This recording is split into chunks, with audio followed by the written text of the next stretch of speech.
Antarctica बर्फ से भरा हुआ इतना बड़ा कॉन्टिनेंट है जिस पर 5 किलोमीटर की गहराई तक सिर्फ बर्फ ही बर्फ है। इतनी ज्यादा बर्फ और वो भी 1.5 करोड़ किलोमीटर तक फैली हुई, यानी एंटार्क्टिका का साइज अमेरिका से भी काफी ज्यादा बड़ा है। भले ही जून जुलाई की गर्मियों का मौसम हो, लेकिन एंटार्क्टिका का टेम्परेचर पूरा साल -50 डिग्री सेंटीग्रेड से -90 डिग्री सेंटीग्रेड तक रहता है। इस शदीद तरीन ठंड की वजह से ही यहाँ जिंदगी की उम्मीद बहुत ही कम है, लेकिन उसके बावजूद भी पूरे एंटार्क्टिका में 400 से भी ज्यादा लेक्स डिस्कवर हो चुकी हैं, जो बर्फ की लेयर के नीचे में ना ही कोई टाइम जोन फॉलो होता है और ना ही यहाँ किसी कंट्री का कब्जा है। हत्ता के पूरे एंटार्क्टिका में सिर्फ 2 ATM मशीन्स लगी हुई हैं। कई लोगों का मानना है कि एंटार्क्टिका की बर्फ के नीचे कई राज पोशीदा हैं। कुछ का तो ये भी मानना है कि बर्फ से ढके हुए इस मिस्टीरियस कॉन्टिनेंट के नीचे एक अलग ही दुनिया बसती है जहाँ एलियंस का राज है।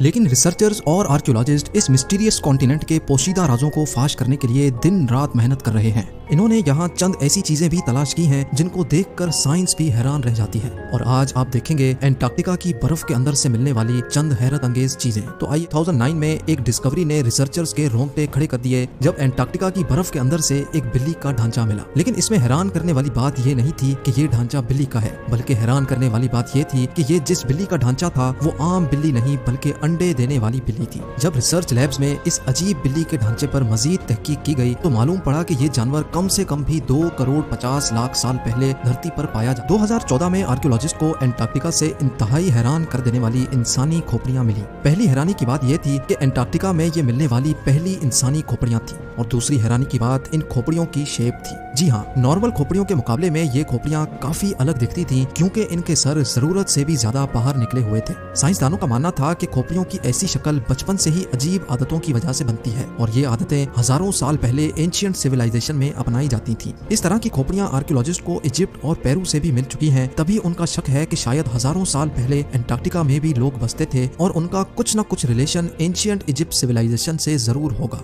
सालों के दौरान एंटार्क्टिका से 10,000 से भी ज्यादा मीटियोराइट्स मिल चुके हैं। मीटियोराइट्स ठोस पत्थर के ऐसे टुकड़े होते हैं जिनका ताल्लुक हमारी धरती से नहीं होता, बल्कि वो किसी और धरती से टूट कर आए होते हैं। साइंसदानों का मानना है कि मिलने वाले मीटियोराइट्स में से कई 7 लाख साल से भी ज्यादा पुराने हैं। वैसे तो ये पता लगाना बहुत ही मुश्किल है कि इन मीटियोराइट्स का ताल्लुक किन सितारों या प्लेनेट से है, लेकिन 2002 में एंटार्क्टिका पर गिरने वाला एक छोटा मीटियोराइट 2015 में डिस्कवर किया गया था, और साइंस का मानना है कि ये कहीं और से नहीं बल्कि मार्स से टूट कर आया है, क्योंकि इस मीटियोराइट के अंदर ऐसे बैक्टीरिया थे जो मार्स पर पाए जाते हैं। में बर्फ की गहराई 5 किलोमीटर डीप है और ये पूरा कॉन्टिनेंट अमेरिका से भी बहुत बड़ा है। लेकिन साइंसदानों को यहाँ से कुछ ऐसे सबूत मिले हैं जिनको देखकर ये अंदाजा लगाया जाता है कि लाखों साल पहले ये जगह रहने के काबिल हुआ करती थी। जी हाँ, 1980 से कई आर्कियोलॉजिस्ट को यहाँ से डायनासोर्स, मोजासोर्स और प्लेजियोसोर्स के ढांचे मिल चुके हैं। इन ढांचों की साइज 36 फीट बताई जाती है, जो तकरीबन एक ट्रिपल स्टोरी बिल्डिंग के बराबर बनती है। जब हड्डियों के इन ढांचों पर मजीद तहकीक की गई तो मालूम पड़ा कि ये कम से कम भी 70 लाख साल पुराने हैं। तभी ये अंदाजा लगाया जाता है कि 70 लाख साल पहले तक एंटार्क्टिका का टेम्परेचर रहने के काबिल था, और शायद तब ये पहाड़ गहरी बर्फ से नहीं बल्कि ग्रीनरी से ढके होते होंगे।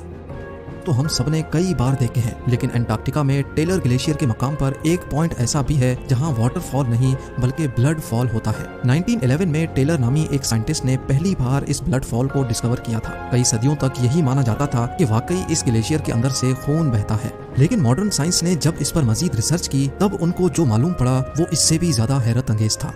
जी हाँ, मालूम पड़ा कि इस ग्लेशियर के नीचे एक बहुत बड़ा पानी का डैम है, लेकिन इसमें मौजूद पानी की खास बात यह है कि इसमें सी वाटर से भी 3 टाइम्स ज्यादा सॉल्ट है, जिसकी वजह से ये फ्रीज नहीं होता। साथ साथ इस पानी में पहाड़ों से निकलने वाला आयरन भी मौजूद है। किसी एक पॉइंट से जब ये पानी ग्लेशियर से बाहर निकलने की करता है तो हवा में मौजूद ऑक्सीजन पानी के आयरन से मिक्स होकर आयरन ऑक्साइड बन जाता है और उसका कलर रेड हो जाता है, और इसी वजह से हमें ये पानी रेड कलर का दिखता है। ग्लेशियर के नीचे मौजूद पानी में साइंसदानों को एक और हैरान करने वाली चीज भी मिली। पानी में टोटल 17 टाइप्स के बैक्टीरिया भी पाए गए, जिनको जिंदा रहने के लिए ऑक्सीजन और सनलाइट की भी जरूरत नहीं होती। एक्सपर्ट्स का मानना है कि ये बैक्टीरिया की ऐसी किस्म है जो ऐसे प्लैनेट्स पर पाई जाती है जहाँ पर ऑक्सीजन और सनलाइट का नामो निशान तक नहीं होता। लेकिन ये बैक्टीरिया हमारी धरती पर कैसे आए, ये राज अभी भी पोशीदा है।